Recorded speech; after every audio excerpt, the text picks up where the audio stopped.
7, a gente está aqui no grupo de estudo falando sobre Lei Geral de Proteção de Dados, e um dos objetivos nossos é sempre criar uma argumentação que facilite a conversa com os clientes e a gente consiga com isso ser um pouco mais efetivo na prospecção e até no convencimento, né, dos clientes a estarem operando essa parte de compliance. A gente está começando hoje até com uma audiência um pouco mais baixa, mas a gente já está gravando. Hoje já está aqui eu, o Dante, o Everton e o Eduardo. E na semana passada a gente falou muito sobre uma questão de um parecer jurídico, né? Uma decisão jurídica que não contemplou do jeito que a gente esperava a Lei Geral de Proteção de Dados, entendendo que a pessoa, quando está na internet, ela já aceita o risco de estar sendo exposto os seus dados. E aí, essa é uma condição que às vezes a gente fica falando sobre a indústria do dano moral, mas independente disso, ela fala de uma questão forte para a lei, né, que é a privacidade e uma vez exposta. Essa condição, ela realmente parece estranha, e se a gente for abordar desse lado, essa questão do CPF, dos dados, a gente está o tempo todo muito alinhado com a internet. Então a gente permite que o Google saiba o que a gente está fazendo, a gente permite que o Facebook saiba o que a gente está fazendo, ou seja, todos os aplicativos da rede social, ou não, né, aplicativos diretos que a gente precisa de estar utilizando, a gente permite que eles gravem os nossos dados através dos cookies, através de tantos outros que a gente vai dando aceite, às vezes nem até sem saber. E aí eu volto a falar de uma questão que às vezes a gente fica dando um foco muito grande num lugar, e aí é uma posição pessoal, né?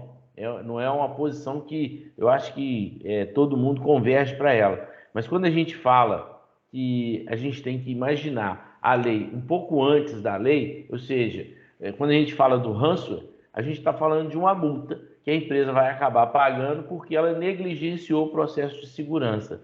Então, quando a gente fala dessa forma, a gente pode estar apropriando algumas atitudes que nem estão previstas na lei, porque a lei ela é muito específica com relação à privacidade dos dados das pessoas naturais, e aí por conta disso, quando a gente fala desse jeito, fica parecendo que a gente deixou de ser humano, a gente deixou de ser gente, né?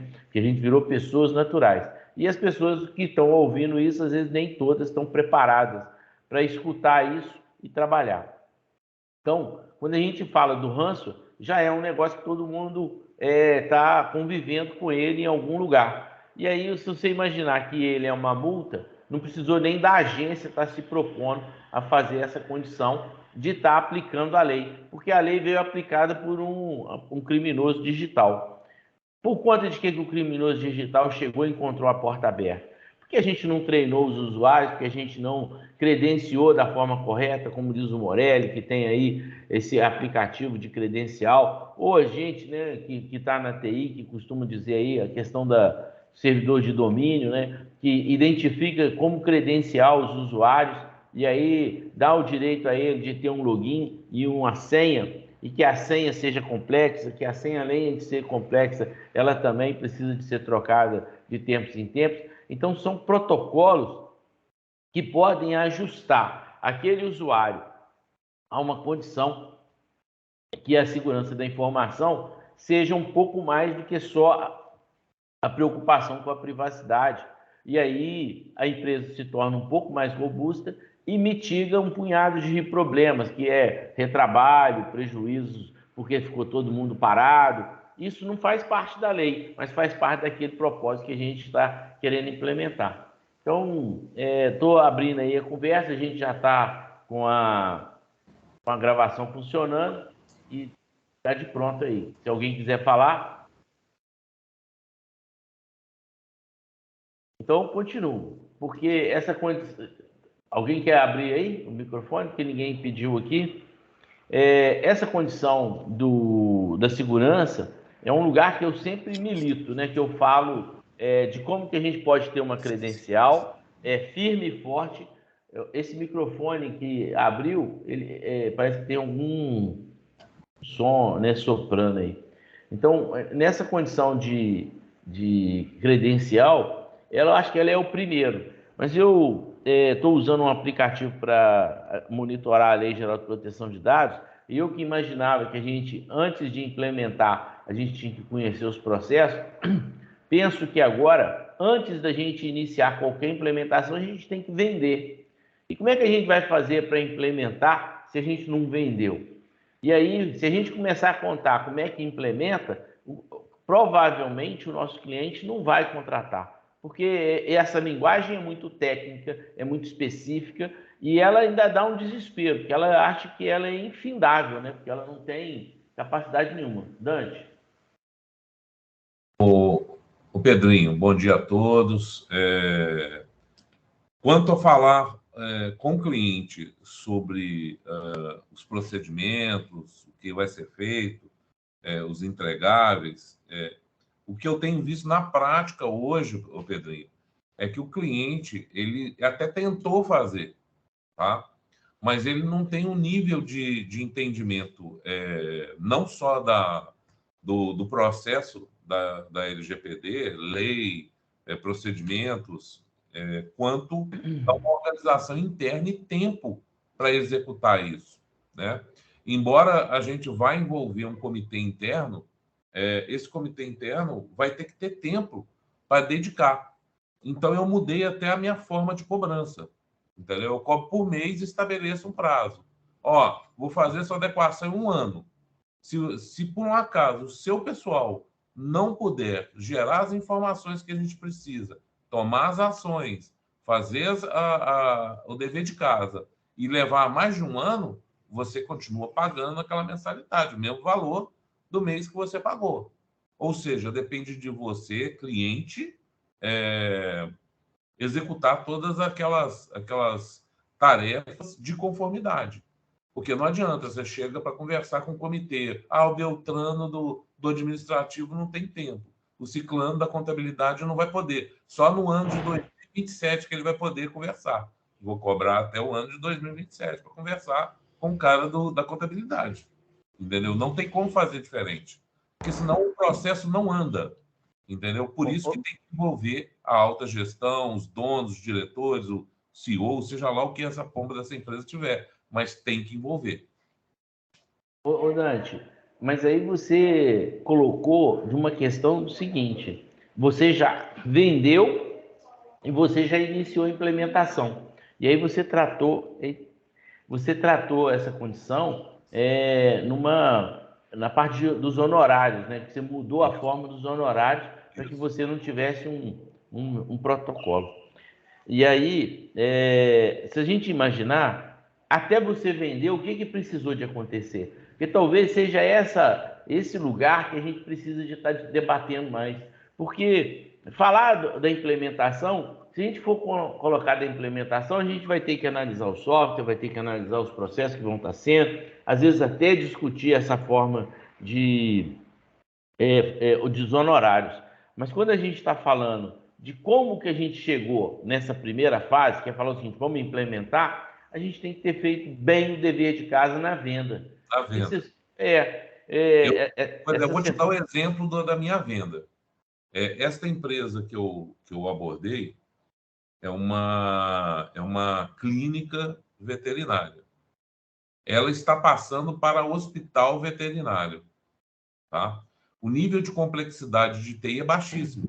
Então, mas a área delas, querendo ou não, é uma área que coleta alguns dados pessoais, entendeu? E muito tem sido falado no meio veterinário, tem sido muito falado a questão da LGPD, entendeu? E ela está fazendo MBA, uma das donas, e estão batendo na cabeça dela com esse negócio de LGPD.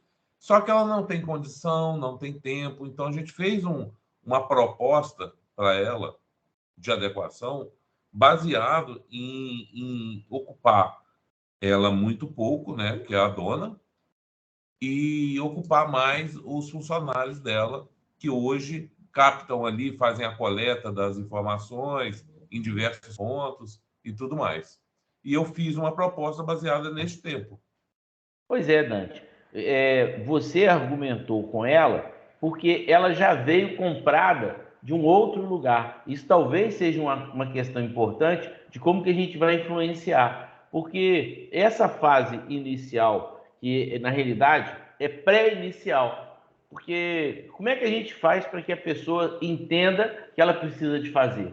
Ela vai entender que ela precisa de fazer se ela for sofrer um ataque de digital, criptografarem, perdeu o backup, estragou o servidor. Aí ela vai falar o seguinte: olha, eu preciso de fazer alguma coisa. Mas na hora que ela pensa nisso, ela entende que ela vai ter que fazer algo direto. Olha, eu perdi o meu servidor, vou ter que comprar outro servidor e vou ter que retrabalhar. Ela não pensa um pouquinho no planejamento.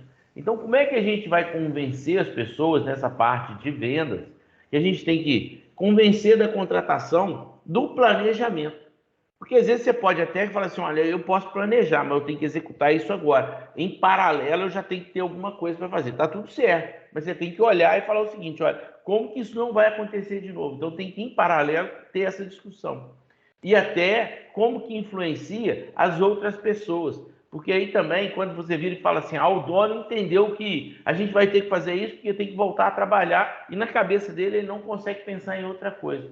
Como que a gente vira para ele e fala o seguinte: olha, vamos fazer isso que você está querendo, mas vamos entender que a gente precisa de fazer planejamento. Como é que a gente convence ele de que tornar os processos dele mais robustos, tornar os processos dele menos vulneráveis às falhas, é uma condição que precisa de acontecer? Então, esse debate a gente não tem tido. A gente sempre foca naquilo que é mais confortável, que é o fazer, que é o executar, que é falar um pouco de privacidade, falar que o CPF, ou falar de causas ou de cases de insucesso de problema. Everton. Bom dia, pessoal. Bom dia. Bom dia.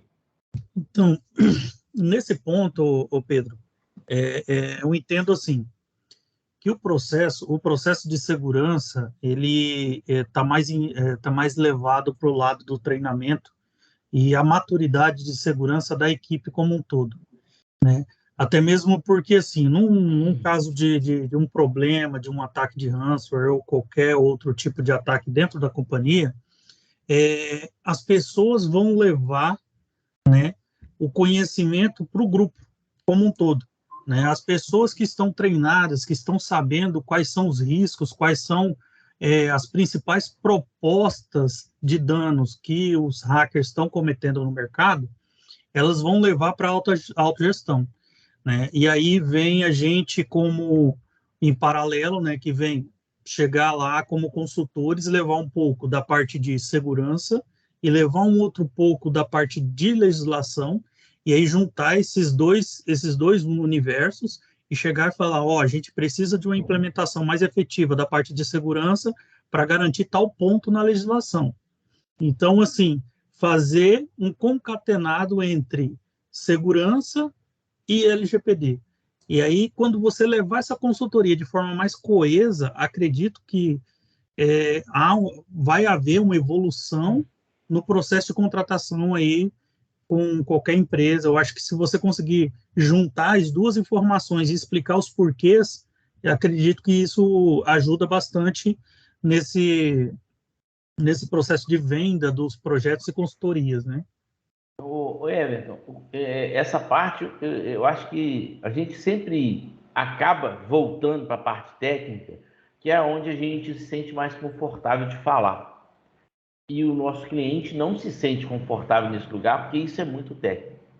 Então, toda vez que a gente aponta de forma clara para a lei, de forma clara para o processo, para a compra de servidor, para a parte de auditoria, a gente está apontando para a segunda fase.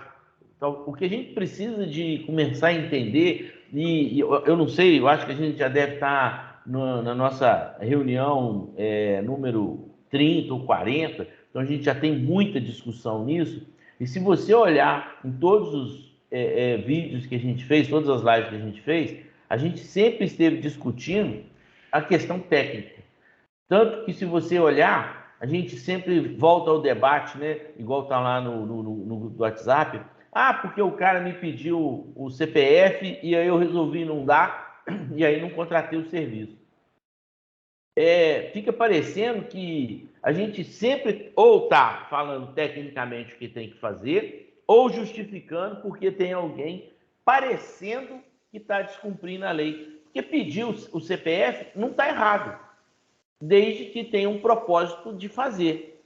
O que estaria errado é expor o CPF e a experiência de compra daquele cidadão. Mas enquanto você armazenou para um propósito, não tem dificuldade nenhuma.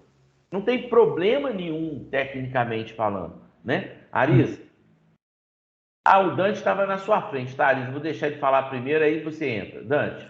Sem problema. Rapidamente, eu tenho seguido uma metodologia, que é a metodologia da ESIM, para a implantação da gestão da privacidade. Então, após levantar todo aquele arcabouço de informações, você vai acabar chegando num ponto, depois de estabelecer seu plano de ação dentro da empresa, que você vai dar o resultado daquela gestão toda. Olha, você hoje não tem segurança por isso, por isso, por isso. Seus arquivos estão vulneráveis porque você não tem um firewall, seu servidor de arquivos é um micro e tudo mais. Dante, acabou. Olha só, começa a frase de novo. Por onde que você começa o processo? Pela preparação do sistema de gestão da privacidade. Mas usando qual técnica? Eu uso o método da ESIM. Olha só, eu acho que esse é o problema que a gente está lidando. Se você conversar com alguém que não seja do meio e falar que você vai usar um protocolo ESIM... Mas eu não vou falar isso com ele. Não, sim, mas o que a gente... por isso que eu acho que a gente talvez erre tanto na hora de abordar, porque é muito confortável a gente citar, para mostrar um pouco de autoridade e conhecimento, aonde a gente está trabalhando. Para isso só na verdade, o cliente quer. Ele já pede. Você tem certificação ESIM? Ele já vem pedindo. Os clientes onde eu estou trabalhando, eles não sabem nem o que é LGPD, muito mais ESIM. Arisa, está na sua vez. Eu também não sei o que é, não, gente. Minha área é outra, eu dei uma boiada. Mas o Pedro estava falando sobre a questão do CPF. Na reunião da semana passada, a gente conversou ainda, depois que acabou a reunião, a gente ainda bateu um papo, e depois eu estava conversando com o Lucas, e a gente estava falando exatamente sobre a questão do Serasa. Que eu estava falando com ele que eu não vejo problema nenhum na coleta de dados da Serasa. A Serasa ter meus dados, ter as questões da minha compra, se eu estou devendo cartão ou não, até porque... Quando a Serasa tem esse tipo de informação, ela faz um cruzamento de dados dos bancos que vai me beneficiar, seja com empréstimo, seja com aumento de limite no cartão de crédito. O que a gente vê o problema não é na coleta dos dados e no cruzamento das informações. O grande problema da questão do CPF foi o que o Pedro falou, é a questão da venda. A empresa coletar seus dados para algo que seja justificável, né, gente? A Serasa ter meus dados bancários é justificável.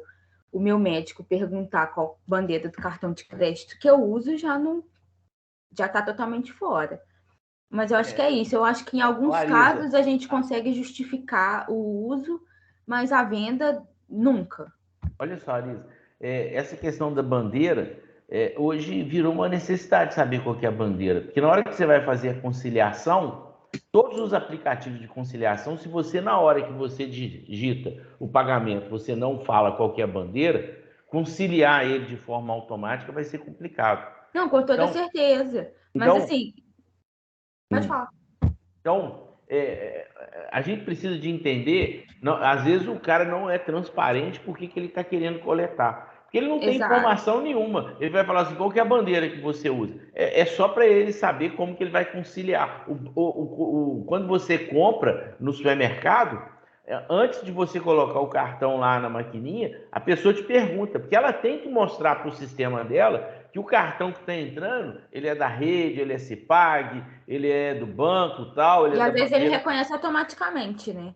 mas nem todos os aplicativos reconhecem, aí por isso que a pessoa até pergunta, para ela poder falar para o sistema dela e a automação acontecer. Então, e essa automação, ela nem tem um caráter de te classificar. Ela tem mesmo para falar o seguinte, olha, eu preciso de auditar o serviço do cartão, que ele de vez em quando erra nas cobranças. Porque são tantos procedimentos que acontecem, tantos eventos, que passa batido. E a gente consegue ver hoje erro de 10%, 15% na cobrança de taxas. E aí, se você não vê, não percebe, você não consegue contestar. Mas é exatamente isso, a questão da transparência, né? Eu acho que a pessoa pode coletar seus dados desde que ela seja transparente do porquê que ela está fazendo isso e qual a necessidade. Mas às vezes, por exemplo, assim, você entende a transparência do que o Google está fazendo? Zero. Pois é, e a gente entrega. Aí, quando a gente vê uma pessoa na frente, a gente cresce. E, às vezes, quando a gente faz isso, a gente está sendo Não, eu nem creio. Gente, eu que sou usuária, eu não sou da área de sistema de informação, eu não costumo não questionar, não. A não ser que seja uma coisa, assim, muito bizarra. Tirando isso, a pessoa vai perguntando, eu só vou respondendo. Vou rebater com o quê? Eu não entendo nada daquilo, minha área é meio que outra. Então, eu só vou seguir no baile. Não, e olha só. E quando a gente leva o assunto para esse lugar, a gente leva para a camada do usuário. Porque o nosso negócio não é nem o seu usuário e nem ser o técnico que está lá tratando os dados. O que a gente tem que falar é o seguinte, olha, senhor gestor, você usa esses dados, então você precisa estar preocupado. Por exemplo, se algum dado de cobrança for feito para uma pessoa equivocada, não depende da Lei Geral de Proteção de Dados, porque está lá na Lei do Consumidor, o cara pode te questionar. Ele, inclusive, pode deixar de ser devedor e passar a ser credor. Por conta de quê? Porque você errou, você expôs ele na hora da cobrança. Se você encaminhou a cobrança de alguma forma, igual, por exemplo, a gente brincou aqui, que naquela etiqueta das encomendas, você deleta tudo e rasga. Mas antes de você deletar, ela já passou pela rua, passou por um punhado de gente de logística que foi mapeando e te buscando e controlando onde é que estava, inclusive para te dar a informação se o seu pacote já estava no determinado lugar ou não. E a gente nem se percebe que isso era informação relevante, porque na realidade ela não é uma informação tão relevante. E o que a gente precisa é de abrir mão de ficar falando dessas pequenas falhas, porque elas estão ligadas ao usuário, e ir para um lugar para falar o seguinte, como que a gente mitiga todas as falhas e todos os problemas que a empresa tem quando ela fica parada, quando ela não emite nota, quando ela cobra errado. Aí está em outra camada. Então, e é muito mais confortável a gente falar sobre a nossa experiência de usuário. Emerson, pode falar. Opa. Então, com relação a essa questão de informar documentos, enfim, eu tive uma situação na semana anterior de um restaurante que ele solicitava algumas informações, né, no aplicativo de hotspot, né? E aí ele pedia essas informações para que a pessoa conectasse no Wi-Fi e também, na hora que a pessoa conectava no Wi-Fi, ela automaticamente abria o cardápio do restaurante, que era o cardápio digital, né? E houve um questionamento de alguns clientes com relação a essas informações. E ocorreu, né, de um dos clientes se negar a passar essas informações e querer comer lá, né, pedir um cardápio, né, uma folha A4, vamos dizer assim, que ele pudesse visualizar e ele fazer o pedido dele, mas ele não queria fazer nada de forma digital, porque ele não concordava com as informações que ali estavam sendo solicitadas, né? E ele entrou em contato comigo para me visualizar isso daí, né, em termos legais, qual que era a possibilidade que ele tinha de poder utilizar esse aplicativo, né? Dentro do aplicativo, ele era totalmente customizável. O que ele fez? Ele pegou e simplesmente implantou o aplicativo, que solicitava endereço, solicitava CPF, solicitava, daí, tipo assim, colocava lá 5, 6 tipos de comida, e você selecionava qual que você mais gostava. Ele criava um cardápio customizado para você, né? O trabalho do aplicativo é muito bom. Só que, assim, quando você olha para nível de LGPD, qual que é o tratamento que ele vai dar com essas informações, né? Porque você vai ter informação de endereço, você vai ter informação de número de celular da pessoa, número de CPF, nome completo. Everton, olha só, teve uma discussão que eu estava agora na associação comercial sobre uma câmara de conciliação para débitos, para pessoas que estavam devendo e poder, na conciliação, resolver isso. Sabe qual que é o grande problema das cobranças? Elas não identificam o usuário. E quando a gente está na internet, imagina a responsabilidade de uma empresa que disponibiliza o Wi-Fi se ela não identificar de forma precisa o usuário que está navegando na rede dela e, eventualmente, for feito alguma atitude danosa a outras pessoas, a terceiros, e na hora que for mapear, vai chegar num restaurante, vai chegar no Wi-Fi, mas não vai identificar o usuário, quem é que vai ser o responsável? Então, essa condição, se você quer usar um serviço, principalmente gratuito, e para isso a responsabilidade justifica qualificar as pessoas, é igual a questão da nota fiscal. Como é que alguém vai poder falar assim, olha, eu não vou te dar os meus dados? Como é que eu vou emitir a nota fiscal se eu não tiver os seus dados? Eu preciso do seu CPF, do seu endereço, do seu nome completo. Então, essa parte do cadastro não pode ser o ponto de dúvida. A Arisa acabou de colocar aí, essa questão não é o ponto de dúvida. O ponto de dúvida é o seguinte, o que você vai fazer com os dados? Se for exatamente por questão de segurança, até o nosso amigo que faleceu, o Rodrigo, ele falava isso sempre que ele estava aqui. Ele falava o seguinte, olha, por questões de segurança, se justifica. Então não precisa nem de ficar argumentando muito. O que a gente tem que imaginar é o seguinte, uma vez que você detém os dados das pessoas, o que significa se um dado daquele vazar? Se um dado daquele for usado de forma indevida e for mapeado, que é você que vazou os dados.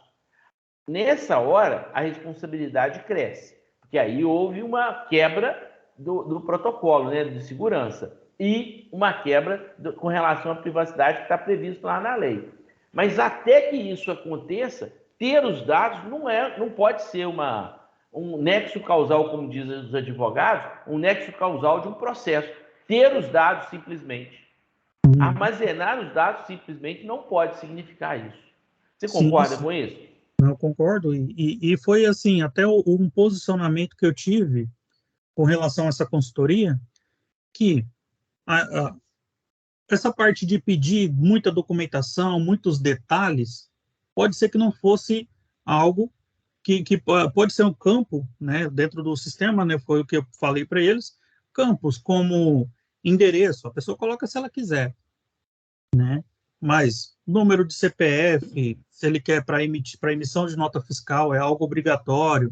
Não, né? Para qualificar a pessoa que está navegando, você precisa do CPF. Senão, sim, por exemplo, olha só, imagina que você, usando o Wi-Fi de um restaurante, você provocou alguma ação de racismo ou de bullying. Isso, se a pessoa não te achar, ela vai achar o IP. O IP não é rastreável. Ela vai achar o IP do restaurante. Como é que ele vai identificar a pessoa que fez isso? Ele vai falar assim, não, foi o Zé das Couve que fez. Quem é o Zé das Couve? Eu não sei. Ele está sempre aqui e ele coloca esse login no sistema dele e eu deixo. Não tem o CPF. Se tiver o CPF, eu falo assim, vou achar o cara que está aqui, vou entrar aqui no Banco Boa Vista, aqui do sistema de crédito, e vou falar assim, o CPF tal, quem que é?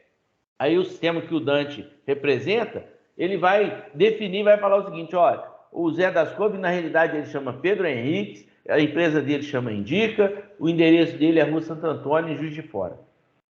Ele vai achar, mas por quê? Porque precisou de achar. Sim. Né? Então, ter os dados por si não significa falha. Não, E talvez eu acho que às vezes a gente fica falando, por exemplo, quando a gente fala da farmácia. A farmácia, ela presta um serviço para o cliente, para o paciente, que é controlar se o remédio dele tem, se tem uma promoção, se ele comprou X doses, enquanto que vai acabar para ele gerar um alerta. Isso não pode ser um inconveniente. sim. Né? Não, por exemplo, nesse sistema lá que eu estou falando, na página dele, todos os campos são você coloca lá, esse campo, obrigatório, não é obrigatório. Aí tem uma flag lá, por exemplo, que diz o seguinte: você deseja receber ofertas? Você marca isso, então você tem que, quando você marcou essa flag, obrigatoriamente você tem que colocar o número de celular. Então, você coloca o número de celular se você quiser, não é obrigatório. Então, os campos que E você ficaram concorda que é hoje, um erro para o sistema? que Que o hoje, certo por seria exemplo, qualificar tudo? não efetivamente, que se você tem nome completo e CPF, juridicamente falando, nome completo e CPF, eu consigo puxar sua capivara tranquilamente, né? Entendi. Então, assim, eu consigo achar onde você está, números de celulares que você tem. Então, assim, as suas informações, para mim, com CPF e nome completo, a gente já consegue desenrolar, né? A única coisa que o celular iria facilitar o processo, né? É, Mas assim, aí, por exemplo, assim, eu não quero receber nenhum tipo de oferta da Indica. Não quero receber. Pronto, eu não recebo. Mas se eu mais ou quero receber menos. algumas ofertas, algumas notícias e algo assim, eu vou lá e cadastro meu CPF, meu celular para me receber essas notícias, né? Pensa no seguinte: quando a gente está falando disso, a gente tem que sair do universo da internet. Porque às vezes a gente consegue identificar a Indica e falar o seguinte: olha, como a Indica, eu sei onde é, eu sei o que acontece, eu fui lá, eu usei o Wi-Fi, então eu chego nela. Agora, quando o Google vende os nossos dados e você entra na internet e fica pipocando aqui um punhado de propaganda que você não gostaria de estar recebendo. Aí na hora que você olha para isso, você fala o seguinte: com quem eu vou reclamar? Com o Google. Eu posso abrir mão do Google? Não. Então, para aqueles caras que são pequenininhos, eu consigo confrontar, eu vou. Para aqueles caras que são grandes, eu passo batido. Exatamente. Essa discussão, e uma outra coisa, quando a gente está fazendo essa discussão, a gente está fazendo a discussão do ponto de vista de usuário. A gente não está fazendo a posição de um técnico querendo vender para um empresário que precisa de mitigar algumas questões, igual, por exemplo, a CIPA. Quando a gente fala da CIPA, a gente vira e fala o seguinte: eu posso ir lá querer vender para alguém que não tem a CIPA, EPI? Ele nem tem a CIPA, ele não está nem aí para a CIPA. Primeiro eu tenho que virar para ele e falar o seguinte: olha, se você não tiver a CIPA, qualquer incidente vai... ele fala assim: olha, aqui não tem acidente não. Então tá bom, eu vou fazer o quê? Ele não acredita no processo. Aí, talvez esse cara foi o que aconteceu com a conversa que a gente acabou de falar aqui com o Dante. Aris, eu vou deixar você falar, porque senão eu saio falando aqui. Não, só para complementar o que o Everton falou, na questão jurídica, realmente, com o CPF e o nome completo da pessoa, você consegue puxar onde a pessoa está, se a pessoa tem bens no nome dela. E a gente fala isso principalmente na questão da execução judicial, que às vezes só com o CPF da pessoa você vai puxar aí se a pessoa tem dinheiro em conta, se ela tem dívida, se ela tem carro, se ela tem imóvel, onde ela está morando ultimamente. Então, assim, o CPF hoje é a informação mais importante que a pessoa tem. E aí, então, quer dizer, corrobora com aquilo que eu estava dizendo. Se você propõe um serviço para as pessoas hoje estão questionando, porque você vira e fala assim: olha, eu estou te entregando um serviço, em contrapartida, eu preciso dessa informação sua para me qualificar você, porque eu estou te entregando. Eu nem vou te cobrar, mas eu estou te entregando esse serviço. Essa condição, a gente precisa de entender que a gente tem que sair da visão do usuário, e eu acho que talvez este seja o grande propósito das nossas discussões, romper essa visão. Porque toda vez que a gente se percebe falando como usuário, para o empresário ele não está nem aí. A gente não vai comovê-lo, a gente não vai influenciá-lo. E aí, uma das discussões que o Dante falou assim: as pessoas já vêm aqui querendo, igual essa clínica veterinária que ele sempre comenta, ela está fazendo um MBA, a dona, lá foi questionada, então ela se sentiu pressionada e resolveu fazer. Tem um cliente que eu tenho que ele está ainda resistente a fazer, que ele falou o seguinte: olha, você vem aqui e fala de um universo enorme, eu não quero universo, eu quero que você faça só do RH. Aí ontem a gente discutindo, eu falei assim, então vamos fazer só do RH. E para fazer só do RH, você não vai me pagar absolutamente nada. Porque eu estou entendendo que aquilo que a gente discutiu na semana passada vai acontecer o seguinte: o RH se conecta com os funcionários, se conecta com uma empresa terceirizada, porque o RH deles é feito por uma empresa terceirizada, se conecta com o serviço de contabilidade. Então, na hora que terminar, e não vai ser muito longo, porque o RH ele tem praticamente 2 processos: ele contrata e demite. E aí, talvez, no tratamento de dados, ele armazena dados. Na hora que eu for lá e mapear isso, eu vou mapear praticamente 2 centros de operadores de dados, né? Que é quem contrata e quem demite, às vezes é um só, é o sistema. E aí vou disparar. Olha, eu preciso que quem controla o sistema, quem contrata o sistema, precisa de dar conformidade. Eu preciso que o contador me dê aqui essa lista toda de compliance. Eu preciso que o pessoal do comercial que precisa desses vendedores faça da mesma forma. Quando isso acontecer, ela vai falar assim, então eu preciso de continuar? Preciso. E agora custa tanto. Porque já está lá na proposta, entendeu? E aí ficou fácil de entrar. A gente precisa de entender o processo. E hora nenhuma eu falei de CPF, hora nenhuma, eu falei nada disso. Ontem, por acaso, eu ainda estava num ambiente que era de coworking, e aí eu virei para as pessoas e eu falei o seguinte, que é o que a gente tem comentado aqui. Vamos abstrair da informática. Até, como você mesmo disse, né, Arisa? Não é a sua praia, você não tem conhecimento. Vamos abstrair da informática. Vamos lá na lata de lixo. Aí eu falei assim, antes da lata de lixo, aonde que fica a impressora corporativa? Eles falaram assim, fica no corredor, onde todo mundo tem acesso. Aí eu falei, então vamos lá agora, só para a gente ver um negócio? Vamos. Tinha um contrato de coworking assinado, tinha um contrato de fornecedor de serviços lá para ser assinado e estava tudo exposto. Quer dizer, os usuários do coworking tinham acesso, a secretária tinha acesso, todo mundo tinha acesso. E às vezes era uma informação confidencial. Então você precisa de olhar e falar o seguinte, olha, nós não estamos falando de informar, nós estamos falando de um ponto onde converte, que imprime, e às vezes aqui está sendo o lugar que expõe as coisas. E nem necessariamente a gente está falando de Lei Geral de Proteção de Dados, que aquilo ali é estratégia de negócio. Fala, Dante. O detalhe é o seguinte, eu vou te dar uma opinião sobre o negócio do RH. Você falou que tem 2 processos. Eu estou para te dizer que tem mais de 100. Tá? Não, Por sim. quê? Quando você faz uma reunião, é um processo. Quando você marca uma reunião, é um outro processo. Quando você coloca alguma coisa em qualquer rede social, cada uma individualmente, é um processo. Tá? Então, quando você está preenchendo, por exemplo, um software de adequação, para você classificar aquele departamento, você tem que dizer todas as operações, literalmente todas as operações que são feitas dentro daquele departamento. Você marca a reunião como? Por e-mail?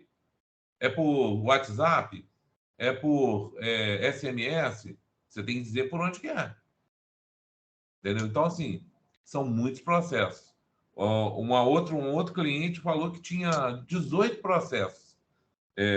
Só em um departamento nós fizemos 121. Entendeu? E isso, Dante, fala daquilo que a gente está aqui conversando. O que tá sendo muito difícil é convencer quem está resistindo. Uma vez que você convenceu que você iniciar o processo, aí é aquela questão que o conhecimento não gera felicidade. Não. Ele gera responsabilidade. E uma vez que você identificar as responsabilidades, aí você começa a ter o caminho das pedras. E aí, uma das discussões, ela falou o seguinte, mas por que eu tenho que pagar, tecnicamente, assim, a expectativa que para sempre? Aí eu falei assim, quando que você vai parar de pagar o contador da sua empresa? Aí ela falou assim, só quando eu der baixa. Não, porque até quando você der baixa, você ainda tem um período de responsabilidade no seu passivo. Então, Sim. você, tecnicamente, você não pode parar de pagar o seu contador quando você der baixa. E nessa hora, você começa a entender a responsabilidade de ser dono de uma empresa. E, às vezes a gente negligencia isso porque a gente, por ser empreendedor e ter um capital social baixo, então você tem uma expectativa de responsabilidade baixa, mas houve uma mudança do capital do contrato social, colocando que além do capital social, você responde também pelo seu patrimônio dentro do processo. E uma segunda, às vezes você é um MEI, e aí você fala assim, eu nem preciso de contador. É verdade, mas uma vez que você tem um CNPJ, as responsabilidades não são pequenas se você atrasar algum protocolo de informação. E se você for descredenciado, como tem acontecido, porque às vezes a pessoa fala assim, eu sou um promotor de vendas, eu não sou vendedor. Mas na hora que ela emite a nota fiscal, ela escreve comissão. Ela vai ser descredenciada lá naquela data que ela escreveu comissão, e às vezes isso vai gerar uma obrigação para ela de 5 anos. Sem pensar no faturamento, só pensando nas multas acessórias, por não ter entregue os formulários, ela já criou um problema, um passivo enorme na vida dela. Então, às vezes a gente começa a tratar as coisas e fala o seguinte, eu vou lá para mostrar a dor. Mas se o cara não sente a dor, você pode contar que existe câncer de próstata, que existe câncer de esôfago, que o cara continua fumando, que o cara continua bebendo, e ele não para. Enquanto ele não sentir, ele não vai acreditar que isso pode acontecer com ele. E às vezes a gente vira e fala o seguinte, olha, é tão fácil falar da dor, verdade, é tão fácil falar da dor, mas nem por isso as pessoas deixam de fumar. E olha aqui a quantidade de gente doente porque fuma, é um negócio, e aí você fala o seguinte, isso impacta das pessoas não fumarem? Não, elas continuam fumando. Então, na hora que o que a gente vai ter que começar a entender é falar o seguinte, o que a gente vai fazer para uma pessoa parar de fumar? Ou o que a gente vai fazer não para a pessoa parar de fumar, para ela perceber que o cigarro faz mal para ela. E aí, da mesma forma, a gente olhando para a empresa, para falar o seguinte, a gente tem que começar a discutir antes do processo de implantar. Porque o processo de implantar, ele é técnico. O processo de convencer, a gente pode ter que entender que falar o seguinte, olha, para convencer, eu vou ter que convencer o contador, eu vou ter que convencer os amigos do empresário, eu vou ter que participar do cafezinho do empresário para poder colocar essa ideia para ele, eu vou ter que criar um outro lugar, porque naquele lugar que a gente está falando, ele não percebe a dor, e aí ele não se convence, que é o que o Dante falou. Às vezes ele está lá conversando e a pessoa fala assim, olha, mas isso aqui não vai pegar, isso aqui não vai acontecer. E vai.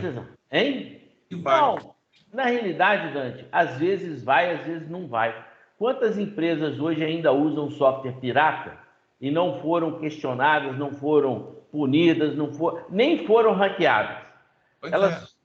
Então, estatisticamente, às vezes o cara trabalha naquele e fala assim, um grande número, ninguém vai me acertar. Pode ser que ele passe vendido, pode ser. Agora, quando você começa a ficar muito exposto, e existe hoje algumas empresas que estão mais expostas, mesmo não sendo empresas grandes, sendo empresas pequenas, isso pode acontecer. Eduardo, e só falando para vocês, já são 9h53, então a gente está iniciando a descida, né? Interrupção. Pode falar, Eduardo.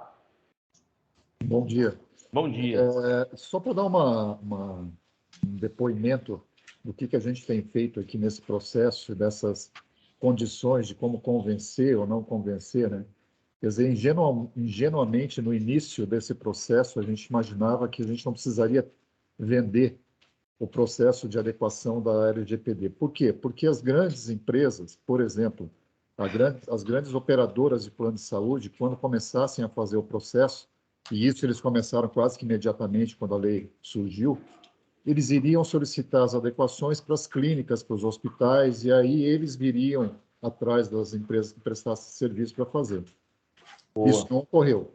Verdade. A gente imaginava da mesma forma que até os bancos que recebem folha de pagamento, escritórios de contabilidade seriam um grande vetor de vendas também, porque eles teriam que pedir para os clientes fazer adequação, e isso não aconteceu. Então, a nossa abordagem em relação à venda de adequação, tem sido mais no sentido de apresentar os riscos, tá? E essa é uma linguagem que os gestores normalmente entendem. Então, a gente tem feito um trabalho não de LGPD, a gente até fala, por exemplo, o processo de adequação LGPD de qualquer empresa, ele normalmente, ele está abaixo de um processo de segurança da informação. Tanto um dos controles de privacidade é como é que está o processo de segurança da informação segundo as normas lá, né? Então, o que a gente tem oferecido é justamente um trabalho de identificação dos riscos que a empresa está correndo. E aí, nesse levantamento de riscos, obviamente, a gente vai falar de privacidade e adequação LGPD, mas a gente também vai falar da impressora que fica com os contratos, eventualmente uma planilha de custo que ficou em cima da mesa do pessoal comercial, de um exame médico que ficou em cima da mesa do pessoal do RH, do quadro que fica na sala de reunião. E aí a gente começa a apresentar alguns questionamentos que, na verdade, são os controles das normas para os gestores, do tipo assim, você sabe como é que está o teu processo de continuidade de negócio? Como é que está a questão de conformidade? E aí a gente entra, por exemplo, na questão de softwares. Sabe qual que é o risco que está correndo? Porque, eventualmente, esse gestor ele não sabe qual o risco que ele está correndo, porque ele não imagina que na empresa dele o cara de TI está instalando software pirata. Então, assim, de maneira resumida, a nossa intenção na tentativa de vendas tem sido muito mais a abordagem o nosso trabalho é identificar e te apresentar os riscos. Se, como tu comentou ali, a questão do cara da CIPA, se ele vai resolver ou vai eliminar esse risco, é por conta dele. E aí, se ele quiser eliminar ou reduzir esses riscos, ele nos contrata para fazer o processo de adequação. Então, tem sido dessa forma. E os nossos maiores problemas em relação a isso tem sido a questão do desconhecimento ainda em relação ao LGPD, mas principalmente a questão de advogados. Eu não sei se a gente tem advogados, deve ter advogados aqui no grupo, mas volta e meia a gente recebe o retorno de clientes dizendo assim, olha, a gente não vai fazer o processo de adequação porque o nosso jurídico, a nossa assessoria, enfim, algum advogado falou que a gente não precisa fazer esse processo, porque eu só tenho cliente e fornecedor pessoa jurídica, e a lei trata de dados pessoais. Então, assim, além do desconhecimento em relação à lei, a questão do desconhecimento em relação à segurança da informação, que no final das contas é continuidade de negócio, esse é o ponto final da segurança da informação, e aí a gente pode falar de multas, mas normalmente a gente fala de emissão de nota, de continuidade de negócio, de processo, de mapeamento, etc. Mas uma das grandes dificuldades tem sido, assim, o desconhecimento e o conhecimento errado. Não só de advogados, mas principalmente da área jurídica, de falar o seguinte, olha, se a tua empresa trabalha só com CNPJ, esquece LGPD. Então, assim, obviamente eu não vou generalizar, mas essas têm sido as maiores dificuldades. Eduardo, eu acho que você colocou de forma muito precisa. É verdade. As pessoas estão... Quando a gente fala de lei, os advogados se apropriam de um lugar. Tanto que tem muita gente falando que só precisa de advogado. E, né? Porque eles não estão tratando a informação. Eles não estão tratando essa parte que a gente vem falando. E aí acontece de eventualmente ser criptografado, e aí o cara ficar uma semana desligado e o prejuízo sem tamanho. A gente viu isso acontecendo com lojas grandes, né, de e-commerce. A Renner, a loja americana, todas duas foram impactadas com isso. E elas foram impactadas num lugar que não era lei, que era um lugar de processo. E se a gente, que é técnico, a gente só fica falando da lei, só se apropriando dessa questão do usuário, a gente acaba tendo um problema. Porque é verdade, se a empresa só lida com CNPJ, como se não tivesse gente atrás do CNPJ, porque todo CNPJ tem um CPF atrás dele. Então, às vezes a gente não percebe o quanto que a lei pode atingir, porque a gente não olha para aquilo da forma que precisa. A gente vira e fala o seguinte, olha, se você só lida com CNPJ, se a sua empresa não tem um serviço que atende o usuário final, está tudo certo. Você não precisa de Lei Geral de Proteção de Dados. esqueceu que ele tem funcionário, esqueceu que ele tem serviço de benefício, esqueceu que quando ele contrata uma empresa, essa empresa está cheia de CPF lá, e aí passa batido. Por quê? Porque estão focados 100% naquilo que está lá escrito na lei e não estão olhando um pouquinho mais para entender essa questão. Da mesma forma, que aí eu sempre gosto de voltar lá na CIPA, parece que não, mas a CIPA está muito focada no acidente do usuário. A Lei Geral de Proteção de Dados está na exposição de dados externa, né? Não interna, mas na exposição externa. Mas a gente pode entender que a CIPA ela é um lugar que, se você for vender EPI, às vezes o cara não quer comprar o EPI. Ele fala o seguinte: olha, eu não tenho esse tipo de problema aqui. E aí, quando você vai vender, é uma coisa. Agora, se você está sendo comprado, aí o que a gente está conversando é ir para um lugar que fala o seguinte: o cara já está convencido. Não é a realidade que a gente tem visto. As pessoas não estão convencidas. Na realidade, elas estão achando que essa lei não vai pegar. Pelo menos é assim que eu estou vendo, entendeu? E, Arisa, pode falar. Eu não vou nem tentar defender a classe, porque acho que vai ser difícil. Não acho, não justifica. Não justifica. Batendo. Mas aqui também, Arisa. A questão, pois é, a questão do advogado, aí eu vou falar com vocês. Eu tenho 27 anos. A maioria das pessoas da minha idade está focada no quê? No preventivo.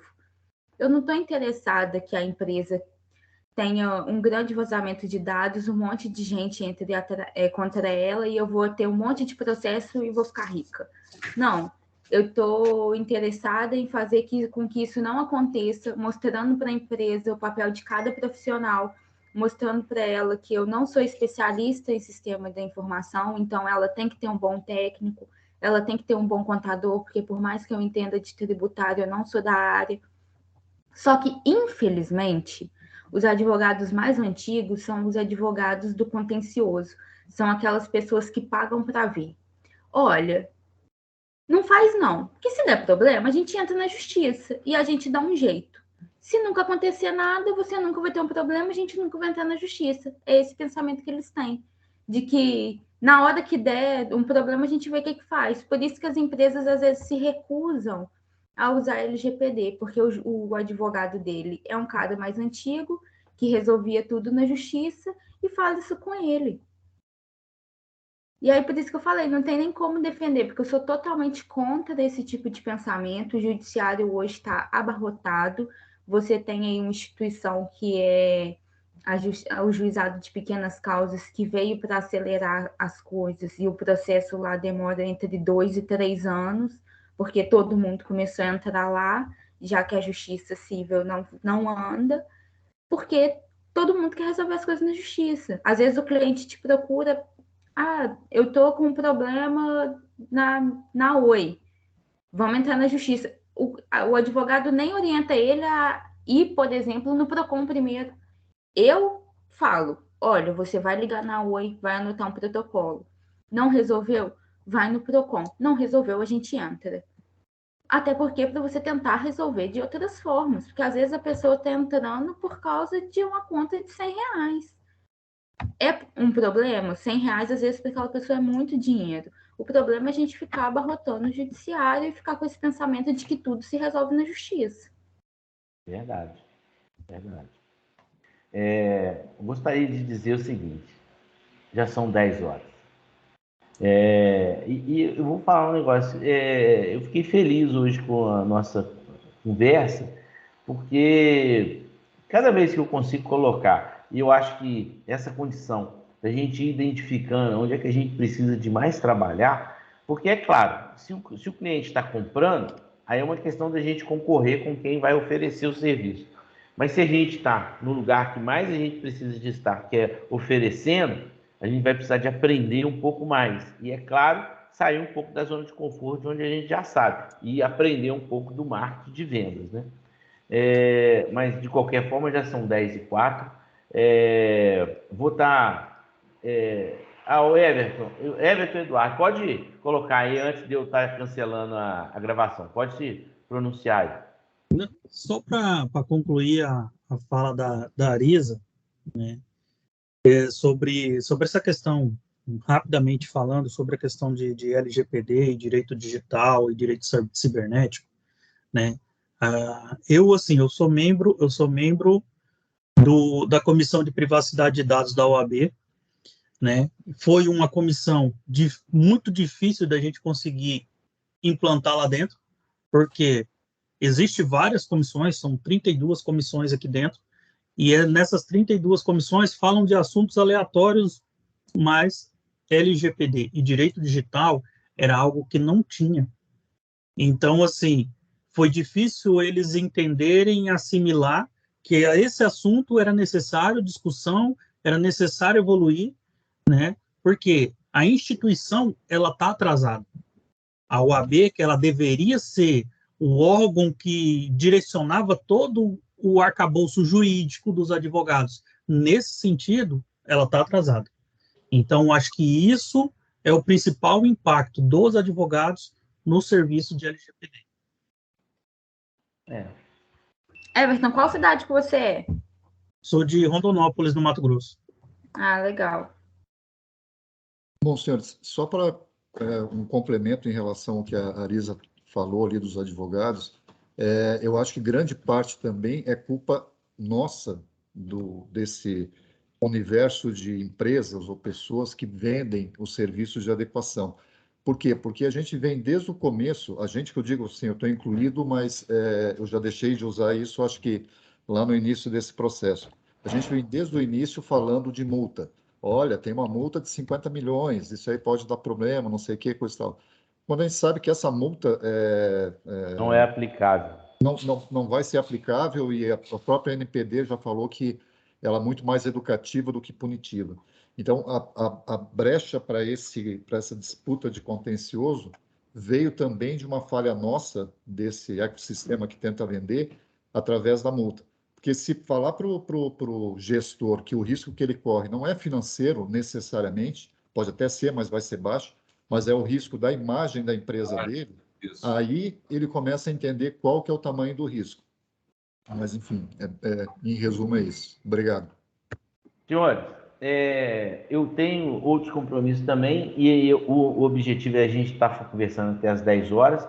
Vou estar encerrando a gravação aqui, pedindo já autorização para estar publicando, tá bem? Autorizado. Autorizado. Parar.